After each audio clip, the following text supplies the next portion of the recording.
এই ধরনের ঘটনা মানে একটা অস্বাভাবিক ঘটনা, মানুষ ভাবতেও পারে না যে একটি মাত্র 15 বছর বয়সের ছেলে তাকে এইরকম নির্মমভাবে নৃশংসভাবে খুন করা হবে বা হত্যা করা হবে। তো স্বাভাবিকভাবে মাটিগাড়া বা এই শিমুলতলা এলাকার সাধারণ যারা মানুষ তারা তো আতঙ্কগ্রস্ত হয়েই আছে। তাদের বড় একটা ভয় যে আগামী দিনে এই ধরনের ঘটনা আবার না হয়ে যায়। আর মাটিগাড়ার যে পরিস্থিতি আমরা দেখেছি, এর আগেও কিন্তু এই ধরনের একাধিক ঘটনা ঘটেছে।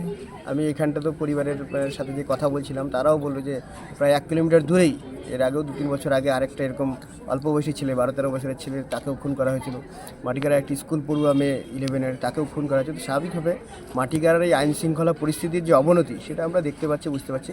তবে আমি এটুকুই চাইবো এবং পরিবারও যে দাবি যে এই ঘটনার সাথে যারা যারা দোষী বা অভিযুক্ত আছে, যাদের পুলিশ ধরেছে, তদন্ত হচ্ছে এবং তদন্তে যদি আরও অন্য কেউ যদি এর সাথে জড়িত থাকে, এই ষড়যন্ত্রের সাথে জড়িত থাকে, প্রত্যেককে দৃষ্টান্তমূলক শাস্তি পরিবারের দাবি বা এলাকাবাসীর যে দাবি যে একেবারে মৃত্যুদণ্ড বা ফাঁসির দাবি, সেই দাবি আমরাও জানাচ্ছি। না হলে মানুষ কিন্তু এইভাবে আরও একটার পর একটা খুন হলে মানুষ এগুলো দেখে আর নিজেদের যে শোধরানো বা ভয় পাওয়ার বিষয় সেটা থাকবে না।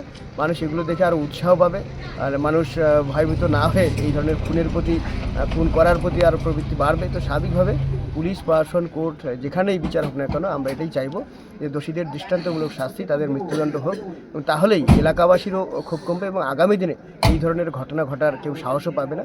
এলাকাতে শান্তি বা যে সমস্ত ভালো বাতাবরণের বা ভালো পরিবেশের কথা থাকার কথা সেটা আবার ফিরে আসবে। দাদা, গত 7 তারিখের ঘটনা, শুভজিৎ মদকের মার্ডার কেসে রাজ পাসওয়ান, কাজল পাসওয়ান মেয়ের নাম, তার বাড়ি আপনার এলাকায়, কি বলবেন তার সম্পর্কে? শুনেন, প্রথমেই আমি শুভজিৎ মদকের আত্মার শান্তি কামনা করছি। ভগবান তাকে মানে ভগবত লোকে স্থান দিক। গত 7 তারিখ যেদিন প্রথম এই শুভজিৎ মদককে তার বন্ধু রাজ পাসওয়ান ডেকে নিয়ে যায় এবং রাত 7টার দিকে তার বাড়ি থেকে ফোন করে তাকে যে তুমি কোথায়। সে বলছিল যে আমি খাপরাইলের এদিকে আছি, তুমি বাড়ি আসো। বলে হ্যাঁ, আমি অল্প সময়ের মধ্যে ফিরে আসছি, আপনারা চিন্তা করবেন না। কিন্তু তার বাবা মা অধিক আগ্রহে তার সন্তানের জন্য ছিল। রাত 10টা যখন বেজে যায়, যখন তার সন্তান আর ফিরে আসলো না, তখনই তাদের খুব তারা ব্যস্ত হয়ে যায় তার সন্তানের জন্য। তারা খুব উদ্বিগ্ন থাকে এবং কোনোক্রমেই তখন বারবার মোবাইল লাগার চেষ্টা করে, কিন্তু আর মোবাইল ফোন কিছুতেই লাগছে না, ফোন সুইচ অফ দেখা যায়। পরের দিন সকাল 8টার মানে 8 তারিখে মাটিগাড়া থানায় এই নিয়ে একটা মিসিং ডায়েরি করা হয় এবং পুলিশকে সারাদিন সময় দেওয়ার পরেও কোনো পুলিশ তদবির না করায় সন্ধ্যাবেলা গ্রামবাসী এবং আমরা থানায় যাই এবং থানায় গিয়ে আমরা খুব চাপ ক্রিয়েট করলে থানা সেই সময় ওই দেব কর্মকার নামক এক ছেলেকে, তার এক বন্ধুকে, সেও সেদিন ওই মানে ঘটনার সঙ্গে যুক্ত ছিল, তাকে ধরে নিয়ে যাওয়া হয় এবং তারপরে আমরা আবারও থানায় চাপ দিলে তারা কিন্তু এই জায়গায় এসে রাজ পাসওয়ানের যে টোটোতে করে সে শুভজিৎ মদককে নিয়ে গেছিল, সেই টোটোটা যখন উদ্ধার করে নিয়ে যায় রাত্রে, তখন দেখা যায় যে টোটোর মধ্যে রক্তের দাগ এবং রশি ছিল। তখনই সন্দেহটা আরও বেড়ে যায় এবং পুলিশ দেব কর্মকারকে বারবার অভিযোগ মানে জেরা করার পরে দেব কর্মকার স্বীকার করে যে হ্যাঁ, তাকে খুন করা হয়েছে এবং শুকনার একটা জঙ্গলে তার ডেড বডি বস্তার মধ্যে করে ভিতরে রাখে দেওয়া হয়েছে।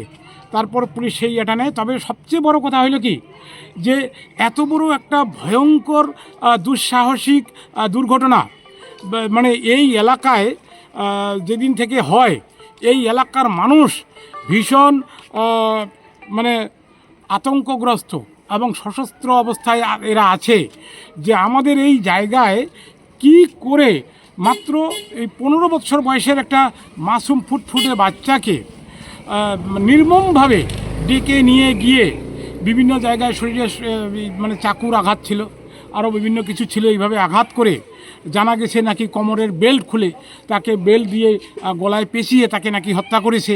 এই যে নৃশংস ঘটনা, এই ঘটনাটার জন্য এই এলাকার মানুষ ভীষণ আতঙ্কগ্রস্ত অবস্থায় এখনও আছে। আমরা যেইটুকু জানি যে রাজ পাসওয়ান এইটা তার নিজস্ব বাড়ি না, তার দিদি জামাইবাবুর নাম মৃণালবাবু, মৃণালের বাড়ি।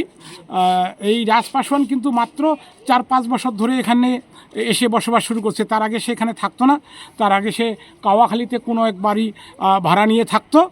তো এইখানে আসার পরেও ওই ছেলের যে চলাফেরা ভালো নয়, এইটা এই এলাকার মানুষ বলছে যে আজ থেকে গত 5 থেকে 6 মাস আগেও সে মেয়ে ঘটিত ঘটনার সঙ্গে যুক্ত ছিল। সে 1 বা 2টা মেয়েকে মানে সারা রাত ধরে কিডন্যাপ করে রাখছিল এবং পরে পুলিশকে ডাকার পরে পুলিশ এসে উদ্ধার করে নিয়েছে এবং যাদের মেয়ে তাদের হাতে হস্তান্তর করেছে। তো এই রকম ঘটনার সঙ্গে যুক্ত রাজ পাসওয়ান।